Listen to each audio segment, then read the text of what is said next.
ABC 2 News, the latest at 11. First at 11, an update on the breaking news out of D.C. we've been following all night. It is the deadliest crash in the history of Washington's metro. At least 6 people are dead, dozens more injured after 2 trains collide. It happened around 5 o'clock at the height of the evening commute. Good evening, I'm Mary Beth Marsden. We have live team coverage tonight. Kristen Schaefer is following all the information about the investigation from our breaking news center. But let's get right off to Delia Gonsalves first. She is live in D.C. tonight, right near the scene of the crash. Delia, do they have everyone off the trains by now? They have everyone off the trains, but you can imagine crews are on those tracks researching and investigating further into what may have happened to cause this deadly and horrific accident.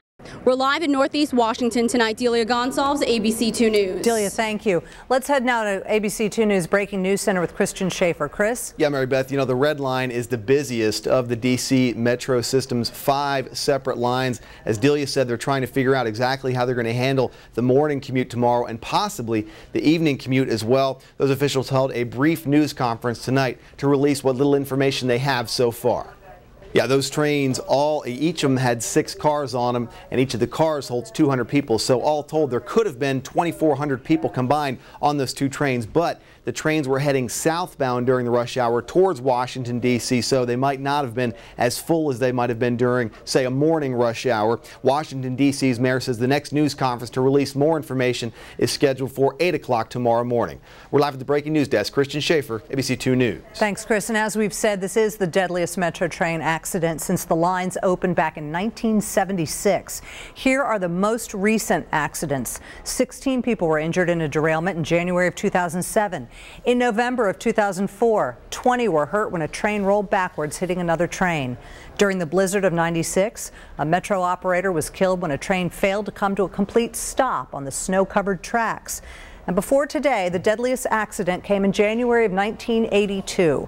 A derailment killed 3 people and injured 25. Stay with ABC 2 News for the very latest on this story. Our on-air coverage picks up with Good Morning Maryland beginning at 5 a.m.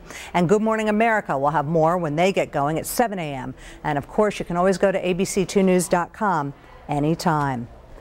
Now to the other big story we've been covering all day. A prominent Baltimore City developer with romantic ties to Mayor Sheila Dixon has pleaded guilty to conspiracy. Ronald Lipscomb entered his plea of conspiring to violate campaign finance laws just before his trial was set to begin today. As ABC 2 News' Linda So reports, the plea agreement could signal trouble for the mayor. Ronald Lipscomb had no comment as he left the courthouse. The prominent developer who once dated the mayor has been connected to the ongoing City Hall probe into Dixon's finances. In downtown Baltimore, Linda So, ABC 2 News. As part of the plea, prosecutors are recommending 1 year of probation for Lipscomb, a $25,000 fine, and 100 hours of community service. 38 more Baltimore City police officers who had been accused of wrongdoing are back on the streets tonight. Charges against the officers have been dropped after police found that the prosecutor in charge of internal affairs made errors. 12 other cases were dropped last month. That prosecutor, Joanne Woodson Branch, was fired earlier this year after police say she changed the dates on cases so she could try them even though the statute of limitations had expired. These cases, if they are beyond the statute of limitations, they're doing the right thing by just dropping them outright, because it just would have created more time and work in the future, and I just think we need to go back to the drawing board. Also tonight, the police department has settled a multi-million-dollar race discrimination case. One requirement of that deal is for the city to hire a consultant to monitor internal affairs for 3 years.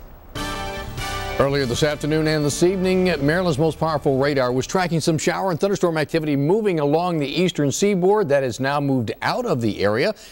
Pretty nice evening going on in the Baltimore area. For tonight, the overnight forecast, partly cloudy, very seasonable temperatures. Look for an overnight low of 66 degrees. Tomorrow, well, you're going to know it's summertime as the heat and humidity start rolling back into Baltimore. The complete forecast coming up in a couple of minutes.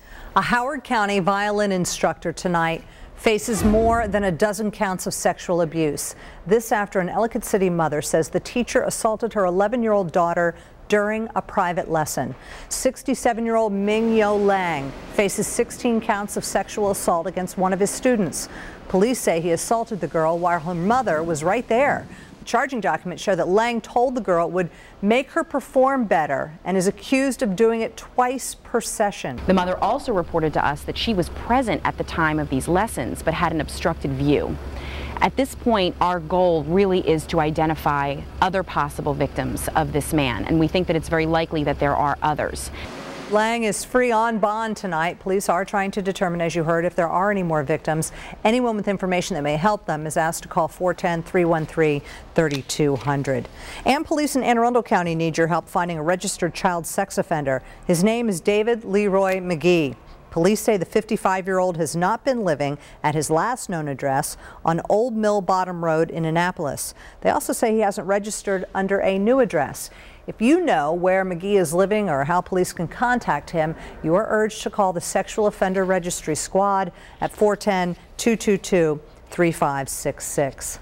The latest now on that deadly drag racing crash over the weekend. The driver of a car that struck and killed a young couple remains in critical condition tonight.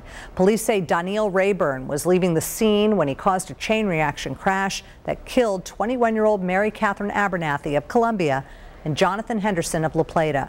The crash happened just west of the park and ride on Interstate 70, where neighbors say they've been pleading with police for years to stop the illegal street racing. This is I-70. It's a dead end. People are coming off of 695 and I-70 at a high rate of speed. They arrest everybody for going over 10 miles per hour. They can do that as a revenue source, but they can't take care of a deadly situation. We don't get it. The crash is still under investigation, and police have not yet determined whether the driver was racing or just leaving the area. A third person hurt in the crash, Paul Duffy of Elkridge, has been treated and released. And this story has been very popular on our website. A number of you have been leaving comments and messages as well. If you'd like to see what people are saying or leave a comment of your own after the newscast, just head to abc2news.com. Well, we have big news to pass along tonight from reality TV's most talked about couple. That's ahead. Plus, while First Lady Michelle Obama's husband is busy earning his paycheck, she's busy getting her hands dirty free of charge, and she wants you to help. Our 2-degree guarantee for today was 83 degrees. The high as of 5 o'clock was 83. However, our actual high got to 85, so we still hit that 2-degree guarantee, giving us 7 days in a row. What about tomorrow, and what about the rest of the week? The forecast coming up.